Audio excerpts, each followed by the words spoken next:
In the quiet suburbs of New York, where the streets hummed gently with life and the evenings settled into calm, lived a young woman named Catherine. Her life, at first glance, seemed perfect. She was raised in a beautiful, peaceful home by loving parents who gave her everything they could: support, warmth, and the belief that life would always meet her halfway. She carried that belief into adulthood, especially into love. And that's how she met Daniel. He was charming, confident, and an ophthalmologist at the hospital she visited one afternoon for a routine check. Their connection felt effortless. What started as a casual conversation during appointments slowly turned into something deeper. Soon, they were inseparable. At least, that's what she thought. Behind the smiles and soft reassurances, Daniel was living a double life. There was a nurse in the hospital where he worked, and there were lies, plenty of it. At first, it was subtle missed calls, late nights, excuses that didn't quite add up. Then came the emotional distance, the cold tone, the way he always made her feel like she was asking for too much, when all she wanted was just honesty. Most nights, Catherine cried herself to sleep, silently, alone, hoping things would change. But they didn't. One morning, after a very long night of tears, her eyes swollen and red, Catherine woke up in discomfort. Her vision was blurry, her eyes burning. Panicked, she reached for her phone and called Daniel. No answer. She called again. Nothing. With no other option, she grabbed her keys and drove herself to the hospital. She wasn't prepared for what she would find. As she walked through the corridors, her steps slowed, then stopped. There he was, with the same nurse. The world didn't shatter loudly. It broke quietly inside her. She just turned away before they noticed, her chest tightening as she rushed blindly down the hallway. Tears blurred her vision even more until she pushed open the nearest door and collapsed inside. She didn't even realize it was the men's restroom. Moments later, the door creaked open. A young man stepped in, clearly startled. "Hey, this is the..." "Oh," he began, slightly irritated, but stopped mid-sentence. "Hey, are you okay?" She didn't respond. She couldn't. He hesitated for a moment, then softened his tone. "Look, I don't know what happened, but you don't have to go through it alone." And that was the first time she looked at him. His name was Marcus. She didn't tell him everything that day, not immediately. But something about his calm presence made the pain feel less heavy. He comforted her, hugged her, and gave her reassurances that everything was surely going to be okay. Before they parted ways, they exchanged contacts, and he promised to keep in touch. For a small moment, she felt at home.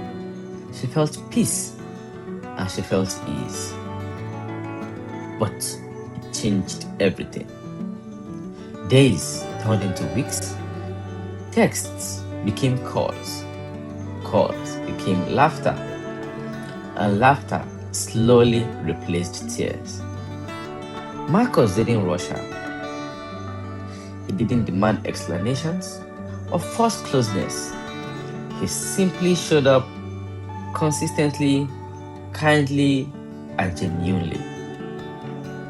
They started going out, simple dates, quiet conversations, long drives where silence felt safe instead of awkward. For the first time in a long while, Catherine felt seen. Meanwhile, Daniel hadn't changed. If anything, he grew colder, more dismissive, and more careless with her feelings. And yet, she held on, out of habit, out of hope. Hope that his love would find her again. It came the day that will decide everything. Her final law exams. She had been waiting for this moment for years. Her final exams. The moment she had worked years for. She had prepared for this day since time immemorial. She had often told Daniel about how much she wanted to pass these exams. But that morning, her eyes flared up again, worse than before. She couldn't drive. Panicking, she called Daniel. Please, I need your help. I can't drive. My eyes hurt. You know this exam means everything to me. His response? I'm busy. She knew exactly what that meant. Still, she tried. Please, just this once. You know how much this exam means to me. I said I'm busy, he replied before hanging up. Silence, then reality. She sat there for a moment before picking up her phone again. This time, she called Marcus and he answered immediately. I'm on my way, he said. No hesitation, no excuses. And within minutes, he was there, calm, focused, reliable. He helped her into the car, reassuring her the entire way. You've come too far for this to stop you. You're going to make it. Don't worry, I'm here with you. Halfway through the drive, he noticed her quietness. You haven't eaten, have you? He asked.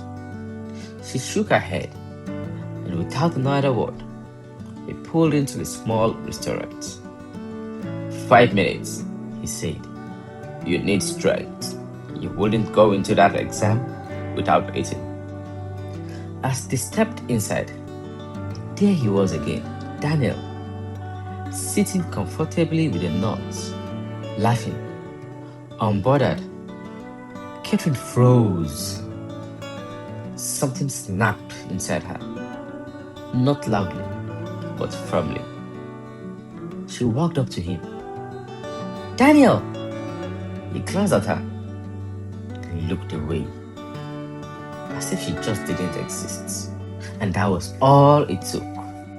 The tears came rushing back, but before they could fall, Marcus gently held her. Not here, he said softly. Not for them. Let's get our food and leave here. Remember, you have an exam to write, he reminded her. He guided her out, back into the car, back to her purpose. She took her exam that day, and she gave it everything she had. Afterwards, Marcus stayed by her side. Not just that day, but the days that followed.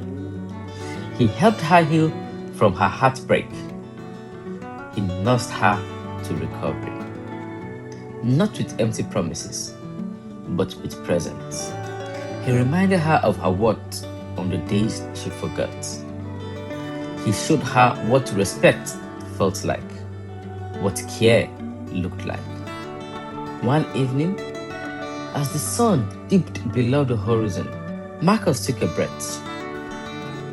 I didn't plan this, he said, but somewhere along the way, you became more important to me, more than I expected.